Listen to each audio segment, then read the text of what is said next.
Arrogance is expensive when you dismiss the person who built everything you're standing on. Chung-Ae Eun learned that lesson in his Singapore headquarters, when he publicly declared his sister GEMMA King was easily replaced during a staff meeting, only to watch her walk out with every key executive, every major client, and every strategic relationship that had actually built his empire. Leaving him alone in an empty office, realizing that what he thought was his success had always been her work, and his name on the door meant nothing without her foundation underneath it. The story started 20 years earlier, when Chung-Ae and GEMMA had founded their technology consulting firm as equal partners. Chung-Ae was 32 at the time, brilliant with technology architecture and system design. GEMMA was 28, their half-sister from their father's second marriage, equally brilliant with business development and client relationships. They'd started Eun-King Technologies in Seoul with complementary skills. Chung-Ae handled technical delivery and product development, GEMMA managed sales, client relationships, and business operations. For the first 5 years, the partnership had been genuinely equal. Both names on the company, shared decision-making, mutual respect for each other's contributions. But as the company grew and relocated headquarters to Singapore to access broader Asian markets, the dynamic had shifted gradually in ways that became problematic. Chung-Ae had started taking more public credit for the company's success. He gave keynote speeches at technology conferences, was quoted in business publications, developed reputation as innovative technology leader.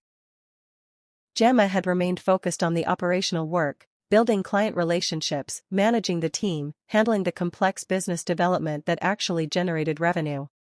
Her work was less visible externally but more critical to the company's actual success. Over 15 years, this pattern had calcified into problematic dynamic. Chung-Ae received public recognition and believed his own press about being the visionary founder, while GEMMA did the substantive work that made his vision profitable but received diminishing acknowledgement for her contributions. The ownership structure had also shifted. Through various capital raises and restructuring, Chung-Ae had maneuvered to control 65% of the company while GEMMA held 35%. The change had been accomplished through complex financial arrangements that GEMMA had agreed to during periods when the company needed capital and Chung-Ae had convinced her the restructuring was necessary for growth. By the time the story reached its crisis point, Eun-King Technologies was generating $400 million in annual revenue, employed 800 people across Asia, and was positioned for potential acquisition or IPO that would make both founders extremely wealthy. Chung-Ae had come to believe that this success was primarily his achievement, that his technical vision and his public reputation had built the company, and that GEMMA's operational contributions, while useful, were fundamentally replaceable. GEMMA knew differently. She knew that the client relationships, the key executive team, the strategic partnerships, the operational excellence, all the things that actually made the company profitable, were built and maintained through her work, not through Chung-Ae's technical vision or public speaking. But she'd never directly confronted him about the growing imbalance in credit and recognition. She'd rationalized that the work itself was satisfying, that the financial success would ultimately reward her contributions, that public recognition was less important than actual impact. That rationalization had persisted until the staff meeting that shattered the remaining illusion of partnership. The meeting had been called to discuss organizational restructuring in preparation for potential acquisition. Eun-King Technologies was in discussions with several large technology companies about purchase in the $800 million to $1 billion range. Chung-Ae had been explaining his vision for how the company should be structured post-acquisition to preserve what he called the innovative culture that made us successful. One of the senior executives had asked about GEMMA's role in the post-acquisition structure, noting that her relationships with key clients and her operational expertise would be critical during the transition. Chung-Ae had waved off the concern dismissively. GEMMA has been valuable in her operational role, but her contributions are fundamentally replaceable. We have strong operational infrastructure now. Any competent executive could manage client relationships and business operations. The real value of this company is in the technical innovation and the reputation we've built in the market. Those are irreplaceable. GEMMA's work is important, but it's not what makes this company unique or valuable. The room had gone silent. Several executives had looked uncomfortable. GEMMA had felt shock and fury in equal measure, not just at the dismissal of her contributions, but at Chung-Ae's genuine belief that her work was easily replaced while his technical vision was irreplaceable. "You think my work is easily replaced?" she'd asked quietly. "I think operational excellence can be built with any competent executive team. What can't be replaced is the technical vision and market positioning that I've created. That's what acquirers are actually buying, my innovations and my reputation, not your operational processes. The acquirers are buying profitable company with strong client relationships and excellent delivery track record. Those things exist because of my operational work, not because of your technical vision. Your innovations are impressive, but they're not profitable without the business infrastructure I built. You're overstating your contributions. The technical product is what generates value. Your operational work packages and delivers that value, but the fundamental value creation comes from innovation, not from business process optimization. Then you won't have any problem replacing me." "What? If I'm easily replaced, you should have no problem continuing without me. I resign from my position as Chief Operating Officer effective immediately. And I'm exercising my shareholder rights to demand full accounting of my equity value and immediate buyout of my shares at fair market valuation." Chung-Ae had looked shocked. "You're resigning because I accurately assessed that operational roles are more replaceable than technical innovation leadership? That's emotional overreaction." "I'm resigning because you've made clear you don't value my contributions and you believe you can succeed without me. I'm giving you opportunity to test that belief. And I'm exercising my legal rights as 35% shareholder to receive fair compensation for the equity I've built over 20 years. You can't just resign in the middle of acquisition discussions." "I can absolutely resign. I'm a minority shareholder with no employment contract that restricts my ability to leave. You can continue the acquisition discussions without me. If I'm easily replaced as you've stated, my departure shouldn't affect company value at all." GEMMA had stood, looked at the assembled executives, many of whom she'd hired and mentored over years, and made an announcement that would prove devastating. "I'm resigning from Eun-King Technologies effective today. Anyone who wants to discuss their own future outside this company should contact me directly. I'll be forming new consultancy and I'd be interested in working with people who value operational excellence and client relationships as much as technical innovation." She'd walked out of the meeting, leaving Chung-Ae in stunned silence. What Chung-Ae didn't realize was that GEMMA had been preparing for this moment for 6 months. She'd known the relationship with her brother had become unsustainable. She'd known he genuinely believed she was replaceable. She'd spent months documenting her actual contributions, preparing legal positions regarding her shareholder rights, and quietly discussing with key executives and clients what might happen if she were to leave. Those conversations had revealed something Chung-Ae had never understood: the vast majority of Eun-King's key relationships were with GEMMA, not with him. Clients worked with Eun-King because they trusted GEMMA's operational excellence and her personal commitment to their success. Executives stayed with the company because GEMMA had built culture that valued their contributions. Strategic partners had relationships with GEMMA that predated their formal agreements with Eun-King. Chung-Ae's technical vision and public reputation were real, but they weren't what actually sustained the business. GEMMA's operational infrastructure and relationship network were the foundation that made everything else possible. Within 24 hours of her resignation, GEMMA had received calls from 15 of the company's 20 senior executives, asking about opportunities to work with her new consultancy. 8 of the company's 10 largest clients, expressing concern about her departure and asking whether they should reconsider their contracts with Eun-King. Multiple strategic partners indicating they'd been working with Eun-King primarily because of their relationship with GEMMA. GEMMA had been professional but direct in these conversations. She was forming new consultancy, she'd be interested in working with people who valued her approach to business. She couldn't speak to what would happen at Eun-King without her operational leadership. She didn't have to explicitly recruit anyone. The executives and clients and partners were making their own assessments about whether Eun-King could maintain its operational excellence and relationship-focused culture without her. 48 hours after GEMMA's resignation, Chung-Ae discovered the extent of the damage. 12 senior executives, including the CFO, the heads of client services and delivery operations, and the entire business development team, had submitted resignations. All of them cited GEMMA's departure and indicated they'd be joining her new consultancy. 6 major clients, representing $120 million in annual revenue, had sent formal notices that they were reviewing their contracts with Eun-King and would likely terminate if GEMMA wasn't involved in their service delivery. The companies that had been discussing acquisition had all paused their due diligence, indicating they needed to reassess company value given the sudden departure of key leadership and the potential loss of major client relationships. Chung-Ae called an emergency board meeting to address the crisis. "This is coordinated attack on the company by my sister," he told the board. "She's deliberately trying to destroy value to punish me for accurately assessing that her role was replaceable. We need to take legal action to prevent her from recruiting our employees and clients." The board's response was not what he expected. "The issue isn't GEMMA attacking the company," the lead independent director said. "The issue is that your assessment of her replaceability was catastrophically wrong. She wasn't easily replaced, she was holding together all the relationships and operational infrastructure that made this company valuable. Without her, we're facing potential loss of major clients, departure of key executives, and collapse of the acquisition discussions. That's existential threat to company value. She's violating non-compete agreements. She doesn't have a non-compete agreement. You never required one because you didn't value her contributions enough to protect against her departure. The executives who are leaving also don't have enforceable non-competes.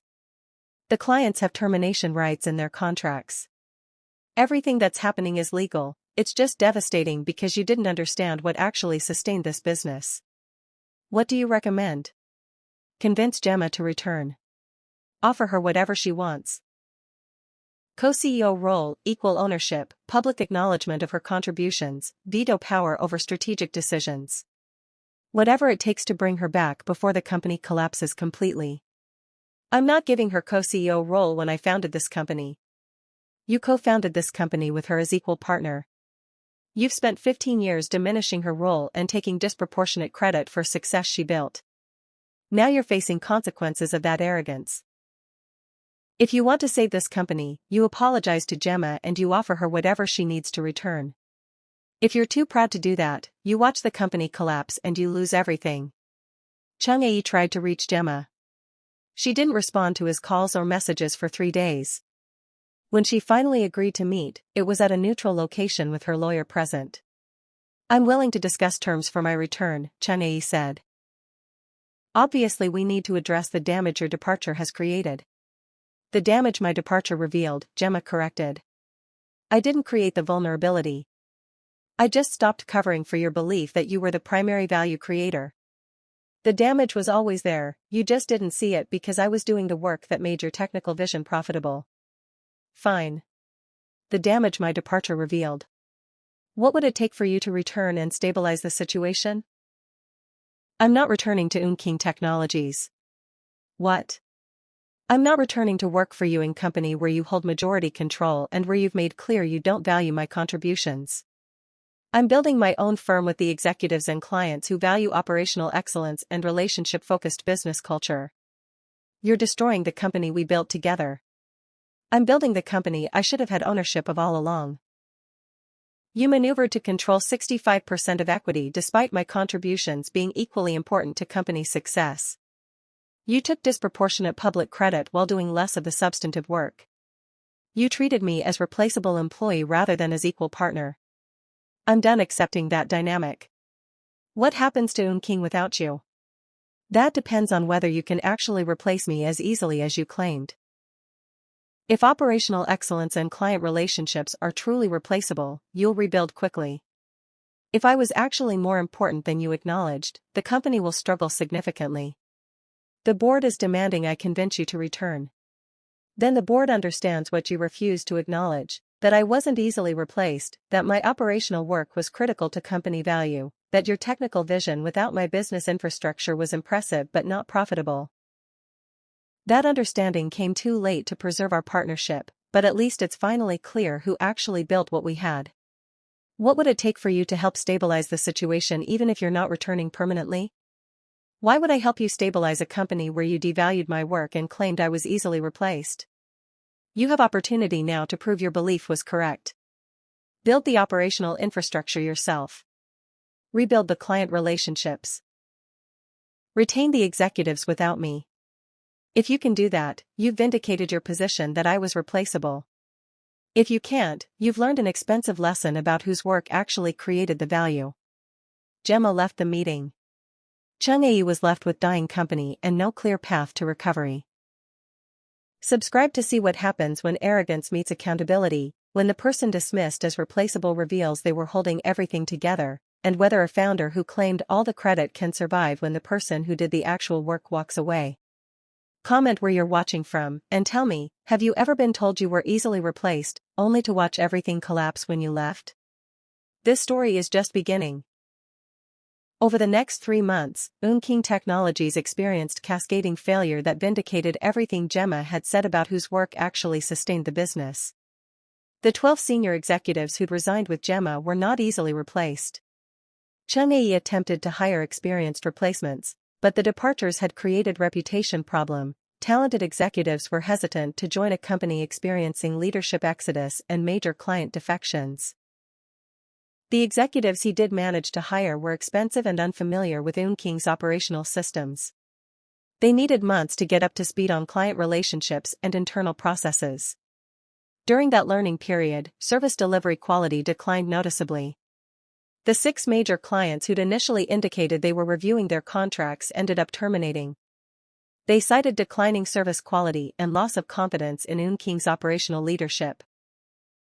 Several explicitly stated they were moving their business to GEMMA's new consultancy. Additional clients who hadn't initially planned to leave began reconsidering when they experienced the decline in service quality. Within 3 months, Eun-King had lost $180 million in annual revenue, nearly half of its total client base.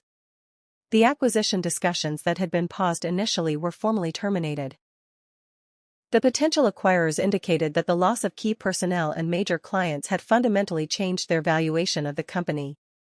What had been $800 million to $1 billion acquisition opportunity was now worth perhaps $200 to $300 million, and even that was uncertain given the ongoing instability. Chung-Ae tried desperately to stabilize the situation. He spent months focused on operational issues, client retention, service delivery, team rebuilding. All the work he'd dismissed as easily replaceable when GEMMA had been doing it. He discovered that the work was neither easy nor replaceable. Client relationships required years of trust building that couldn't be accelerated. Operational excellence required institutional knowledge and cultural values that couldn't be quickly installed. The business infrastructure that he'd taken for granted was actually the product of GEMMA's 15 years of dedicated effort. 6 months after GEMMA's departure, Eun-King Technologies was in crisis that threatened the company's survival. Revenue had declined from $400 million to $220 million annually. Staff had been reduced from 800 to 450 through combination of voluntary departures and necessary layoffs. The company's reputation in the market had been damaged by the visible leadership crisis and client defections. Chung-Ae called another emergency board meeting to discuss the situation. "We need to consider whether the company is viable in its current state," the lead director said. "We've lost half our revenue, we're burning through cash reserves, and we haven't stabilized the client defections. At what point do we acknowledge that the company isn't recoverable and begin discussing orderly wind down or sale of remaining assets? We can rebuild. I've been focused on operational stabilization. You've been learning how to do the operational work that GEMMA was doing for 15 years. But you're learning during crisis when mistakes are expensive and when clients are already skeptical about our capabilities. That's not a sustainable path to recovery. What are you recommending?" "I'm recommending we approach GEMMA about merger or acquisition. Her consultancy has been growing rapidly, she's taken significant revenue from us and she's winning new clients based on her reputation. If we can't compete against her, we should explore whether we can merge our remaining operations with hers to preserve some value." "You want me to merge with my sister's company after she deliberately destroyed ours?" "She didn't destroy our company. She revealed that the company was actually her operational infrastructure with your technical vision layered on top. When she removed her infrastructure, the technical vision alone wasn't sufficient to sustain the business. Merging with her consultancy would acknowledge that reality and potentially preserve value that will otherwise be lost completely. I'm not approaching GEMMA about merger. That's admitting defeat. you've already been defeated. The question is whether you acknowledge it while there's still value to preserve or whether you maintain pride until the company fails completely. Chung-Ae resisted the recommendation for 2 more months. But as the company's situation continued deteriorating, he finally accepted that he needed to approach GEMMA about some kind of combination or partnership.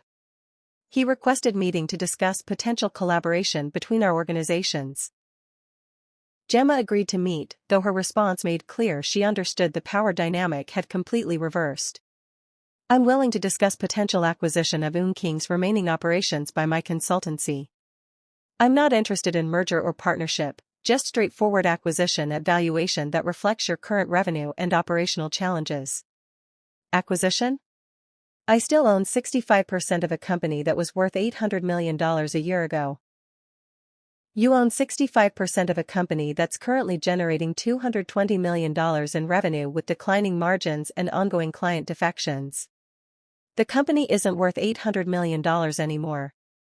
It's worth maybe $150 to $200 million depending on how we structure the deal and whether I can stabilize the remaining client relationships. That's $600 million in destroyed value. That's $600 million in revealed value dependency. The company was worth $800 million when I was building and maintaining the operational infrastructure. Without me, the company is worth what the technical assets and remaining client relationships can generate. That's $150 to $200 million. The difference is what my work was actually worth, you just didn't recognize it until I stopped doing it. You're punishing me financially for a comment I made in a staff meeting. I'm valuing a company accurately based on its current performance and prospects. The fact that the accurate valuation is so much lower than what you believed the company was worth just reveals how much of the value was actually created by work you thought was easily replaceable. What are your proposed terms? I'll acquire Eun-King Technologies for $180 million total. That breaks down to $117 million for your 65% stake and $63 million for my existing 35% stake. The payment will be structured over 3 years contingent on client retention and operational stabilization. You'll have no ongoing role in the combined company, this is complete exit for you. $117 million for 65% of a company that was worth over $500 million a year ago? $117 million for 65% of a company that's currently worth $180 million and declining. If you have other offers at higher valuations, I encourage you to pursue them.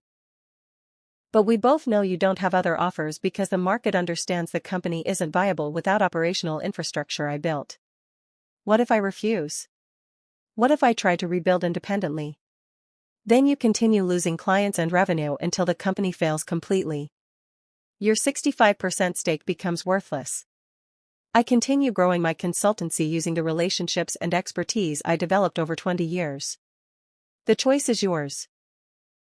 Take $117 million now for assets that are declining in value, or maintain pride and watch your stake become worthless over the next year.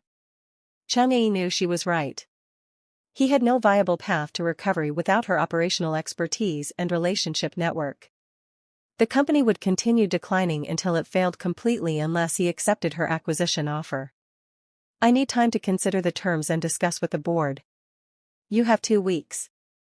After that, my offer expires. I'm not waiting while you shop for better terms you won't find. Either accept the acquisition at $180 million or continue independently knowing that every month of delay reduces the company's value further. The board meeting to discuss GEMMA's offer was humiliating for Chung-Ae.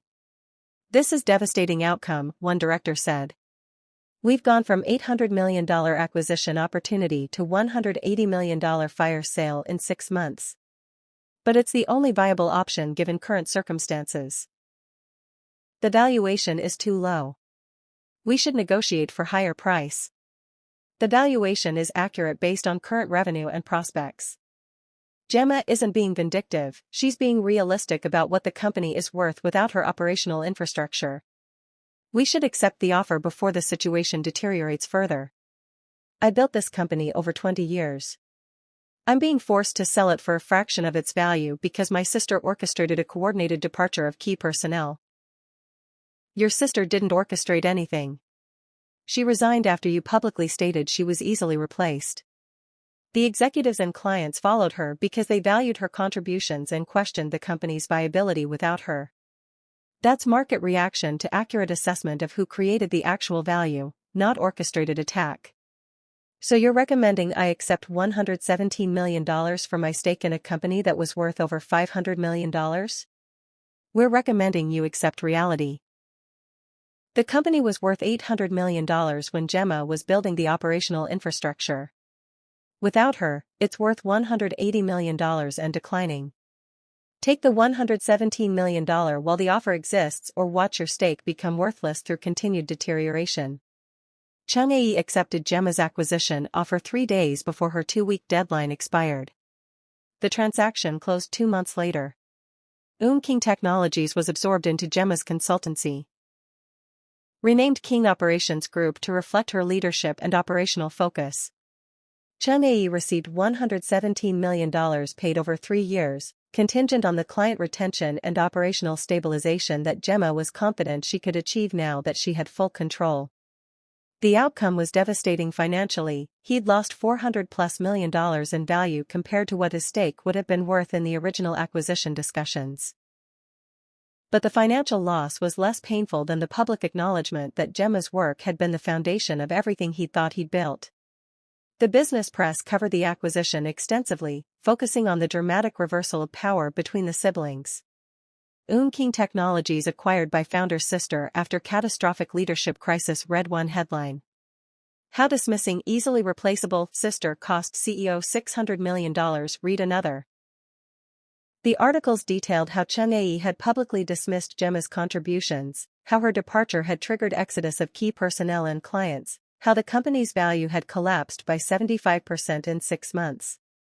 The coverage was uniformly critical of Chung-Ae's leadership and sympathetic to GEMMA's position. This case illustrates the danger of founders taking disproportionate credit for success that required complementary skills, one analysis noted. Chung-Ae Eun's technical vision was real, but it required GEMMA King's operational execution to generate profit. When he dismissed her contributions as easily replaceable, he revealed fundamental misunderstanding of what actually created value. Another article focused on the gender and racial dynamics. GEMMA King is mixed-race woman who did operational work while her Korean half-brother took credit for technical innovation. The pattern of visible technical work being valued over invisible operational work, and of men receiving credit for success that required women's contributions, is common in technology industries. King's decisive departure and subsequent acquisition of the company that undervalued her is an instructive example of how to address such patterns. Chung-Ae tried to manage his public image by giving interviews about the situation, but his explanations only made things worse. I made comments in a staff meeting that GEMMA interpreted as dismissive of her contributions. I didn't mean to suggest her work wasn't valuable, just that operational roles are more replaceable than technical innovation leadership. That's true in general even if it proved false in our specific case. The interviewer had pushed back, but it proved catastrophically false in your specific case. Half your clients left because they valued GEMMA's operational excellence. Your company lost 75% of its value in 6 months without her. How can you maintain that operational work is more replaceable than technical innovation when the evidence shows operational work was actually more critical to your company's value? I learned that I'd underestimated the specificity of GEMMA's contributions. Her particular expertise and relationships were harder to replace than I'd assumed. But that doesn't invalidate the general principle that technical innovation creates more defensible value than operational execution. Except your technical innovation wasn't valuable without her operational execution. You're still maintaining that your contributions were more important even though the market clearly valued hers more highly when forced to choose. The interviews reinforced public perception that Chung-Ae didn't truly understand what had happened or why his assessment had been so wrong. A year after the acquisition, GEMMA's King Operations Group had successfully retained the clients who'd left Eun-King and had won significant new business based on reputation for operational excellence. The combined revenue was $380 million annually. Close to what Eun-King had generated before the crisis, demonstrating that GEMMA could rebuild the business without Chung-Ae's technical leadership but he couldn't maintain it without her operational infrastructure. Chung-Ae had received his first installment of the acquisition payment, $39 million of the $117 million total. He'd invested in new technology ventures, trying to rebuild reputation and generate success independent of GEMMA. But the venture struggled. Turned out that having technical vision wasn't sufficient for business success. Without operational expertise and relationship-building capabilities, his new projects generated interesting prototypes but not profitable businesses. 2 years after the acquisition, Chung-Ae requested meeting with GEMMA to discuss potential collaboration on one of his new ventures. I'm building AI-driven analytics platform. The technology is strong, but I'm having difficulty with market adoption and client development. I thought we might explore whether King Operations Group would be interested in partnership that leverages my technical expertise and your operational capabilities. GEMMA looked at him with expression mixing amusement and something like pity. You want to partner with me after spending 20 years taking disproportionate credit for work I was doing, after publicly stating I was easily replaced, after forcing me to leave and acquire your company at a fraction of its previous value? I'm proposing mutually beneficial business arrangement. I have technical capabilities you could leverage. You have operational infrastructure that could help commercialize my innovations. That's rational collaboration regardless of our personal history. What makes you think I need your technical capabilities? King Operations Group is profitable and growing. We've developed our own technical capabilities to support our operational services. We don't need partnership with someone who's proven he undervalues operational work and takes disproportionate credit.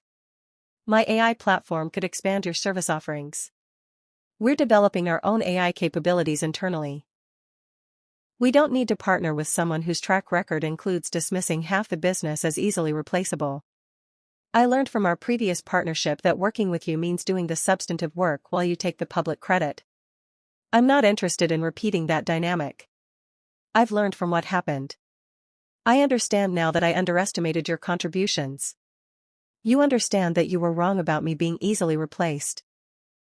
I'm not sure you understand why you were wrong or what that reveals about your assessment of value creation.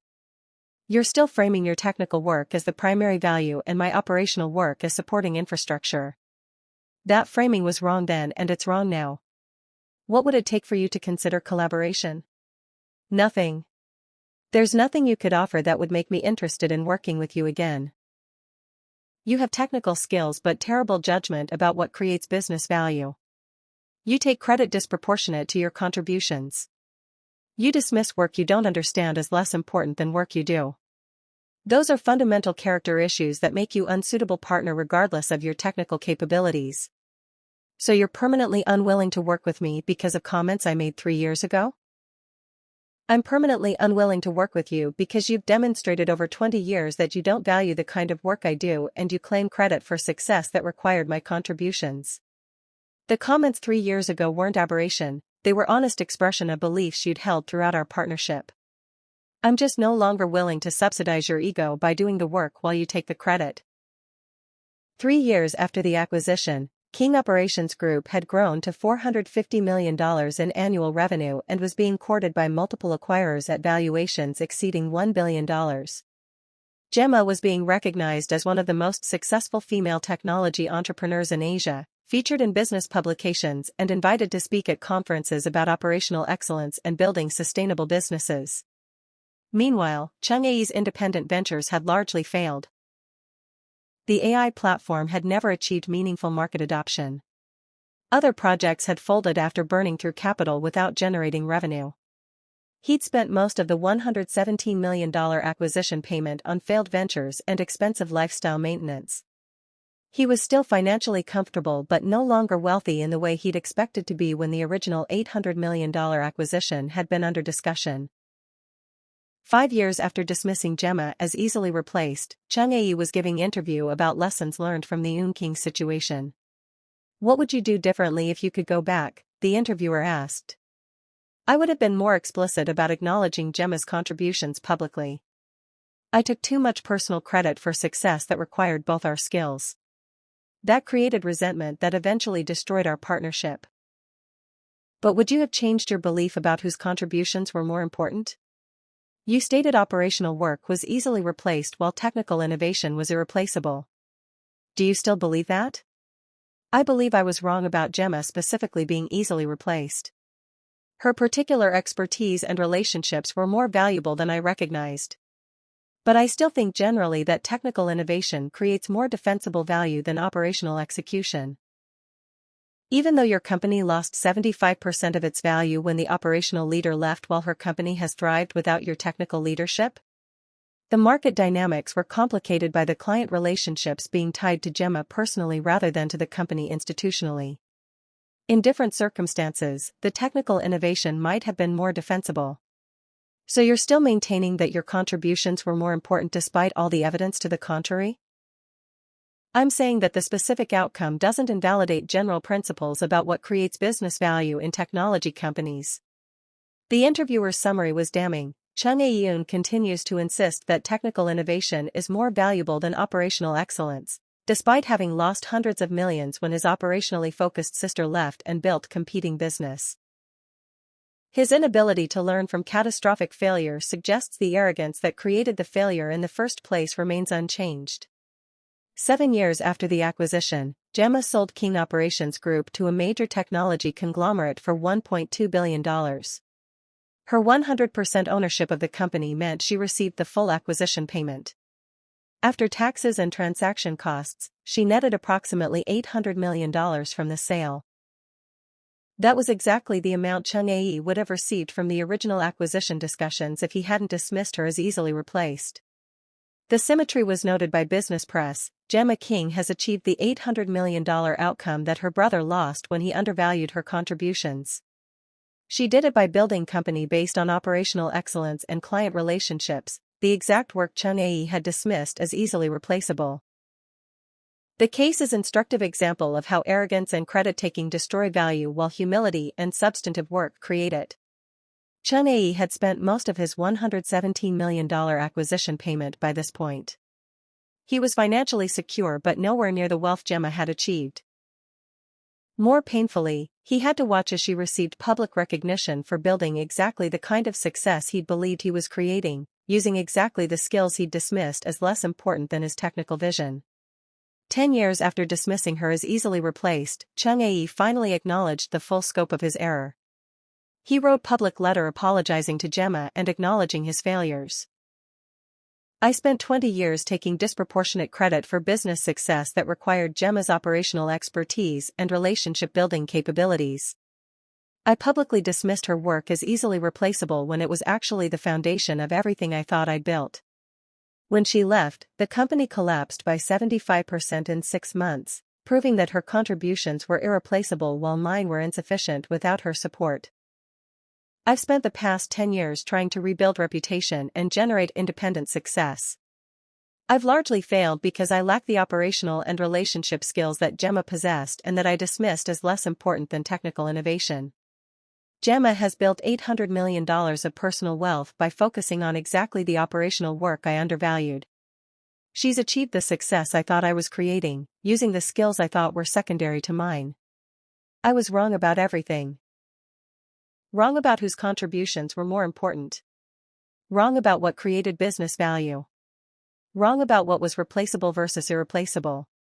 The arrogance that led me to dismiss my sister as easily replaced cost me hundreds of millions in financial value and cost our relationship permanently.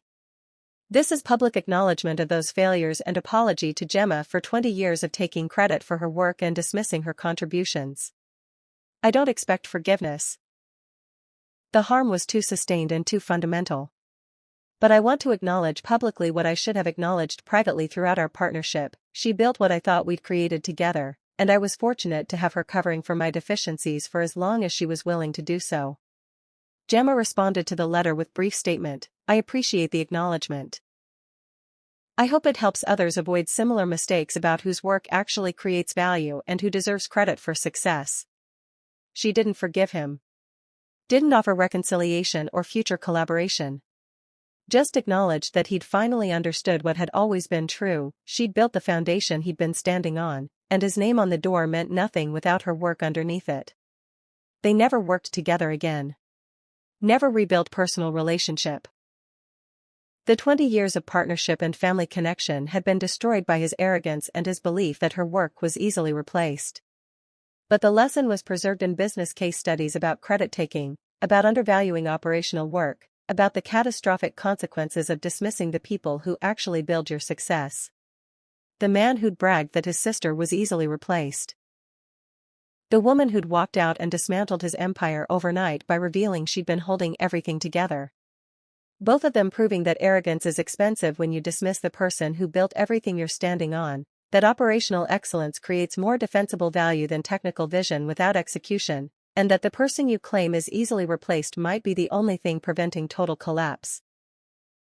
Credit taking destroys value when the person doing the work finally stops accepting the arrangement.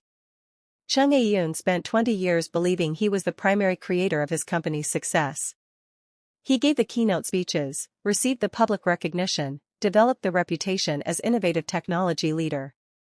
He genuinely believed his technical vision was what made the company valuable. Meanwhile, his sister GEMMA was building the operational infrastructure, maintaining the client relationships, managing the team, handling all the substantive work that actually generated profit. Her work was less visible but more critical to sustainable success. The arrangement persisted because GEMMA accepted it. She did the work while he took the credit, rationalized that the work itself was satisfying even without proportional recognition. That arrangement shattered when Chung-Ae made explicit what had been implicit throughout their partnership. He believed her work was easily replaceable while his was irreplaceable. The statement forced confrontation with reality. If she was easily replaced, he should have no problem continuing without her. So she left, taking with her the relationships, the expertise, the operational capabilities that had actually sustained the business. The results proved devastatingly what had always been true. His technical vision without her operational execution was impressive but not profitable. The company lost 75% of its value in 6 months. Clients left because they valued her relationship management. Executives left because they'd been working for her, not for him. Their story proves that invisible work is often more valuable than visible innovation. Technical vision gets celebrated in keynote speeches and business publications. Operational excellence gets overlooked because it's not dramatic or easily summarized. But operational excellence, the relationship building, the process optimization, the team management, the client retention, is what actually makes innovation profitable. Without it, technical vision is just interesting ideas that don't generate sustainable revenue. It also proves that arrogance has measurable costs. Chung-Ae's belief that he was the primary value creator cost him $600+ million in destroyed equity value. His dismissal of GEMMA's work as easily replaceable triggered exodus that reduced his stake from $500+ million to $117 million. That $400 million loss was the price of his arrogance, the cost of taking disproportionate credit, of undervaluing operational work, of believing his contributions were more important than substantive evidence suggested. Most importantly, their story demonstrates that some relationships can't be rebuilt after fundamental trust is broken. GEMMA didn't just leave the company, she left the partnership permanently. 10 years later, after public apology and acknowledgement of his errors, she still wasn't interested in reconciliation or collaboration. The 20 years of family and business connection had been destroyed by his sustained pattern of credit-taking and dismissiveness. Some harm is too fundamental to repair through apology alone. The brother who claimed his sister was easily replaced. The sister who walked out and proved she'd been holding everything together. Both of them demonstrating that arrogance is expensive when you dismiss the person who built everything you're standing on, that operational work creates more defensible value than isolated technical vision, and that the person you claim is replaceable might be the only thing preventing total collapse. If you loved this story, hit that like button and subscribe for more stories about credit-taking creating catastrophic consequences, invisible work proving more valuable than celebrated innovation, and arrogance destroying partnerships when the person doing the work finally stops accepting disproportionate recognition. Comment below, have you ever been told your work was easily replaceable, only to watch everything fall apart when you left? Or witnessed someone take credit for work others were doing until those others walked away? Share your experiences. Thanks for watching, and remember, the person whose work you dismiss as easily replaceable might be the only thing holding your success together. Operational excellence is less celebrated than technical innovation, but it's often more critical to sustainable profit. Take credit proportionate to your actual contributions, acknowledge the people who do invisible work that makes your visible success possible, and understand that arrogance has measurable costs when the person you undervalue finally stops subsidizing your ego. Until next time.